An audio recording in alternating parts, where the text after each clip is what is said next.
चलिए बेटा, good morning everybody. और हम लोग अभी जो है लास्ट में हमने इंटरफेरेंस का लेक्चर खत्म किया था बेटा। और उस इंटरफेरेंस के लेक्चर में मुझे ध्यान है कॉन्सेक्चुअल इंटरफेरेंस की कंडीशंस को हमने फाइनली कर लिया था।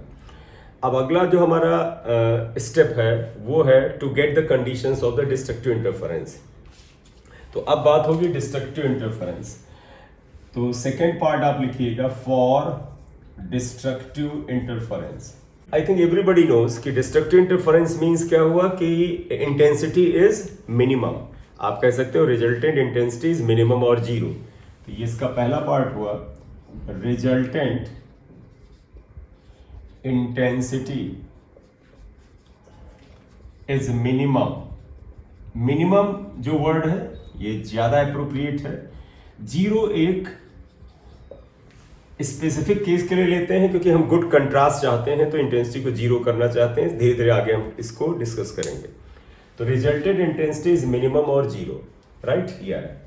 अब एक चीज आइएगा, तुम्हें याद हो मैं यहाँ फार्मूले साइड में इसलिए लिख रहा हूं क्योंकि हो सकता है जब हमने इंटरफेरेंस की कंडीशंस को डेराइव किया था तो आप फार्मूले शायद भूले हो। तुम्हें याद होगा ए जो रिजल्टेड एम्पलीट्यूड था वो था √A1 square plus A2 square plus 2A1 A2 cos theta. और जो I था बेटा वो होता है KA स्क्वायर, इसलिए I का भी एक फार्मूला आ गया था K। अगर A स्क्वायर करें तो A1 square plus 2A1 A2 cos theta के बजाय फाई ले रहे थे हम यहाँ ना, तो ये कॉस फाई कर लेना। और एक और था इंटेंसिटी का फार्मूला, मैंने कहा था ज्यादा इंपॉर्टेंट है, I1 plus I2 plus 2 √I1 I2 cos phi. हम इन तीन फार्मूलों का इस्तेमाल या जो भी इसमें होने वाले करस्पॉन्डिंग चेंज होंगे उनको डिस्कस करेंगे। आपके पास लिखे हुए हैं, कोई ऐसी जरूरत नहीं कि आप इसे लिखें, राइट। अब आइएगा या देखिएगा, रिजल्टेंट इंटेंसिटी इज मिनिमम और जीरो। आप सभी देखो बेटा, चाहे इंटेंसिटी का ये फार्मूला देखें चाहे ये देखें, आई मिनिमम कब होगा बेटा, जब कॉस फाई मिनिमम है, कॉस फाई मिनिमम है।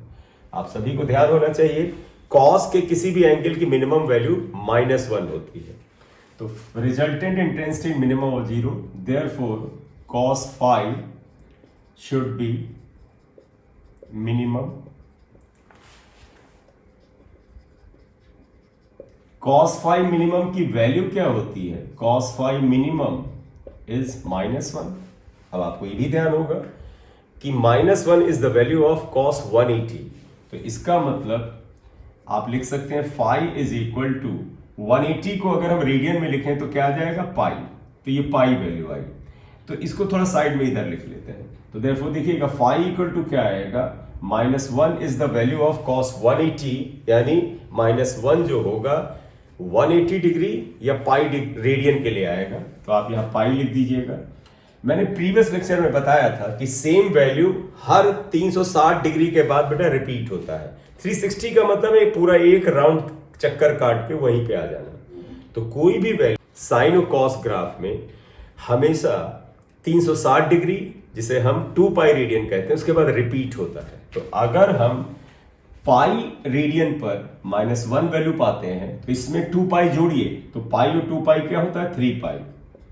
इसमें फिर 2 पाई जोड़िए, 5 पाई, 7 पाई एंड सो ऑन।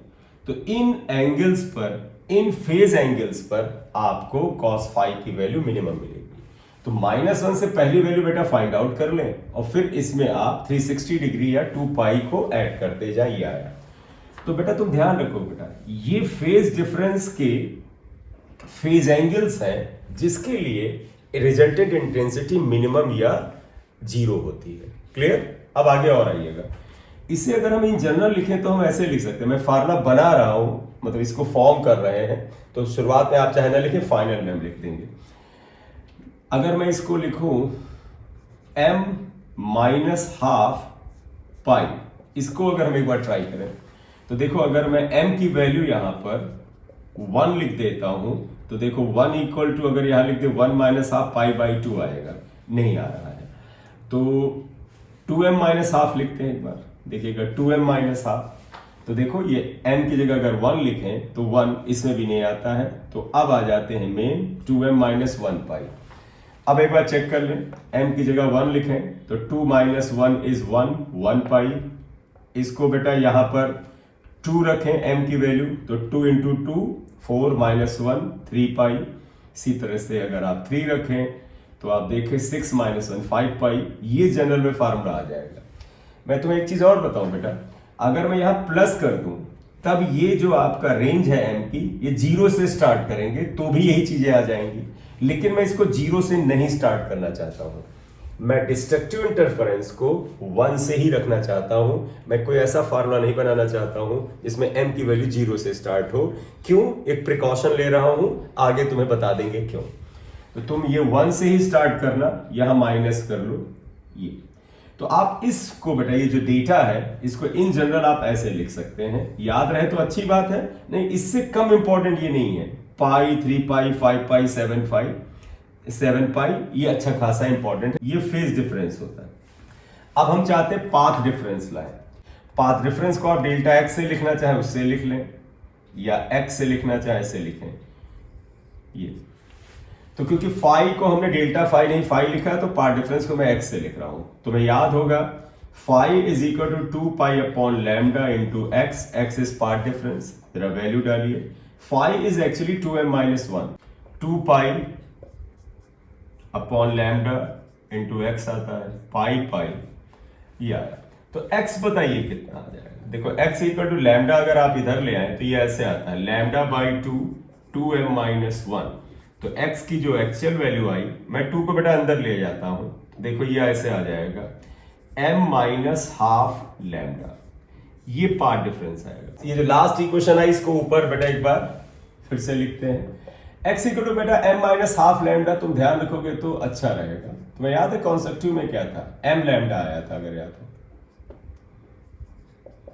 यहाँ m की वैल्यू बेटा 1 2 3 डैश डैश डैश आएगी, आप इसे ध्यान रखें। मैं वैल्यूज फिर डाल रहा हूं, जरा सुनिएगा बेटा। इसको इक्वेशन 2 आप डाल सकते हैं, या पढ़ा रहने दो, कलेक्ट कर ही दिया। देखो m की वैल्यू अगर यहाँ 1 लिखे तो देखो x क्या आ जाएगा, लैम्डा बाई 2। m की वैल्यू यहाँ 2 रखें तो 2 माइनस हाफ होता है 3 lambda by 2, 5 lambda by 2 and so on.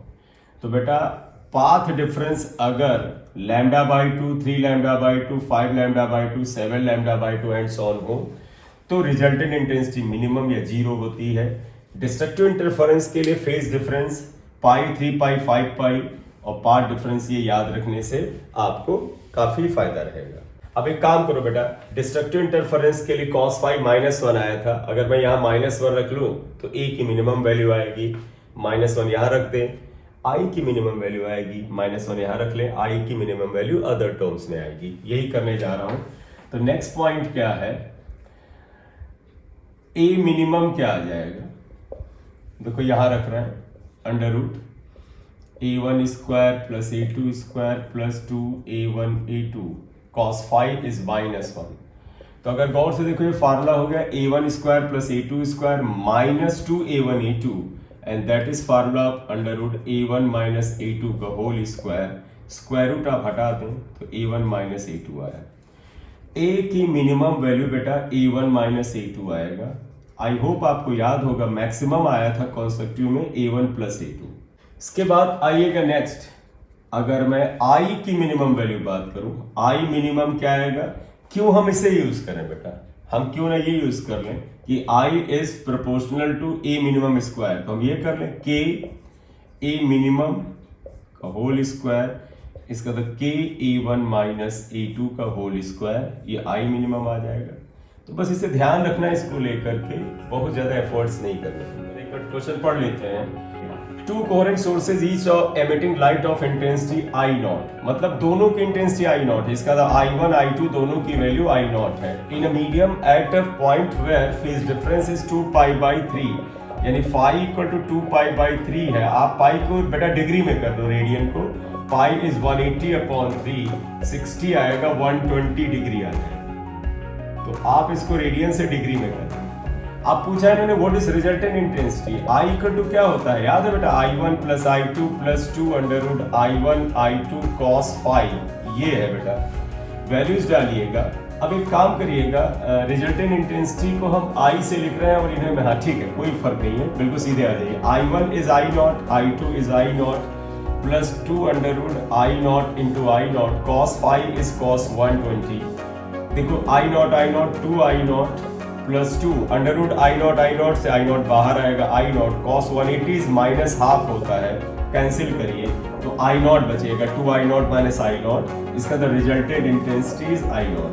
पहले तो क्वेश्चन पढ़ लीजिए। Two incoherent sources of light emitting light of intensities I nought and 3 I nought interfere in a medium, then resultant intensity will be. इस question में I1 is I nought and I2 is 3 I nought है, ये दे रखा है।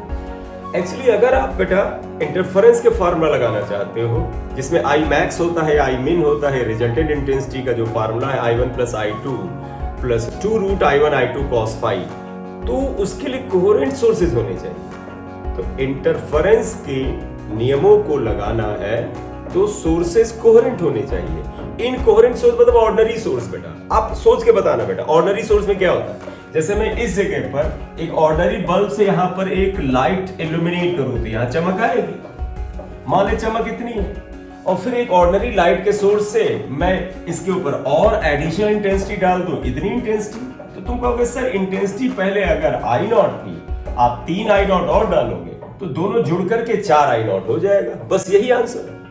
Incoherent sources की intensity simple algebra की तरह जुड़ जाती है, राइट। तो वही हम यहां लिखेंगे, since sources are incoherent therefore resultant intensity I is simple। बेटा जानते क्या होगा, I1 प्लस I2। आपको अगला टर्म रखना ही नहीं, क्यों? क्योंकि cos phi जो होता है वो 0 होगा, उससे कोई मतलब नहीं। यार ये समझो, ये ज्यादा अच्छा है। सर ऑर्डिनरी सोर्स है, किसी जगह पर एक बल्ब की रोशनी डालो तो जो चमक आएगी, अगर 2 बल्ब की रोशनी डाल देंगे तो चमक जस्ट दुगनी हो जाएगी। बस वही नियम है, चमक को ब्राइटनेस को जोड़ दीजिए। तो I not plus 3 I not that would be equal to 4 I not, that would be the answer in case of incoherent sources. तो बेटा इस लेक्चर में यहाँ तक बात करते हैं, आगे इस लेक्चर को कंटिन्यू करेंगे अगले वीडियो में। तब तक आप इस लेक्चर को ध्यान से पढ़ लें। आपने चैनल को सब्सक्राइब नहीं किया है तो कर लीजिएगा, इसे लाइक कर दीजिए और बेल आइकन को प्रेस कर दीजिए जिससे कि नोटिफिकेशन आपको मिलती है। Thank you.